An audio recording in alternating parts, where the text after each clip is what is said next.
Supreme court ने transgender persons amendment act 2026 को चुनौती देने वाली याचिकाओं पर केंद्र की ट्रांसफर याचिका पर नोटिस जारी किया।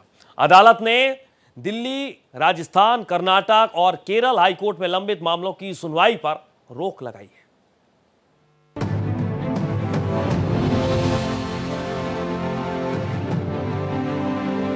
सुप्रीम कोर्ट ने सोमवार को केंद्र सरकार की उस याचिका पर नोटिस जारी किया जिसमें देश के कई हाई कोर्टों में लंबित उन याचिकाओं को अपने पास स्थानांतरित करने की मांग की गई है जो ट्रांसजेंडर पर्सन्स अमेंडमेंट एक्ट 2026 की संवैधानिक वैधता को चुनौती देती है। सीजेआई सूर्यकांत और न्यायमूर्ति वी मोहन की पीठ ने दिल्ली, राजस्थान, कर्नाटक और केरल हाईकोर्ट सहित कई अदालतों में कानून को चुनौती देने वाले याचिकाकर्ताओं से जवाब मांगा है।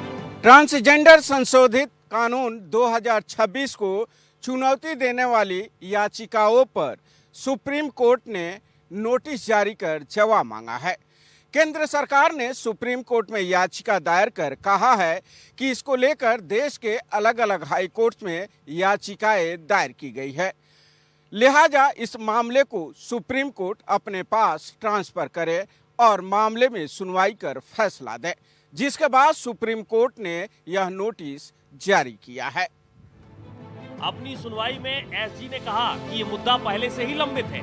मामले में नालसा जजमेंट का प्रभाव है और संभव है कि इसे 3 न्यायाधीशों की पीठ के सामने रखा जाए। याचिकाकर्ताओं की ओर से भी कहा गया कि संशोधन का आधार ना तो नालसा फैसले पर टिका है और ना ही इसका ठोस चिकित्सीय आधार है। सेंट्रल गवर्नमेंट ने जितनी भी पिटिशंस हमारे देश में अलग अलग हाई कोर्ट्स में लंबित है इस ट्रांसजेंडर अमेंडमेंट एक्ट को लेकर के, जिसमें से एक मेरी पिटीशन भी है जिसमें 8 अप्रैल को नोटिस किया गया था दिल्ली माननीय उच्च न्यायालय के द्वारा। तो उसमें आज सेंट्रल गवर्नमेंट ने एक ट्रांसफ़र पिटीशन जो फाइल की थी उस पर माननीय उच्चतम न्यायालय ने नोटिस जारी किया है और अगली डेट पर शायद जवाब मांग करके सर्वोच्च न्यायालय ये तय करेगा कि ये पिटीशंस या तो यहीं पर रहें या किसी हाई कोर्ट में भेजी जाए। नए कानून में साल 2019 के कानून के आर्टिकल 42 हटाने का प्रस्ताव है। इसमें जेंडर के सेल्फ आइडेंटिफिकेशन के अधिकार का जिक्र था। नई परिभाषा के मुताबिक कोई भी व्यक्ति जिनका संबंध किन्नर, हिजड़ा, अरावनी या जोगता जैसे सामाजिक सांस्कृतिक पहचान वाले समुदाय से है, उन्हें ट्रांसजेंडर माना जाएगा। इसके अलावा इंटरसेक्स लोगों को भी इस परिभाषा के अंतर्गत रखा गया है। इसमें सबसे बड़ा बदलाव ये है कि ये 2019 की तुलना में ट्रांसजेंडर पहचान को सीमित कर देती है।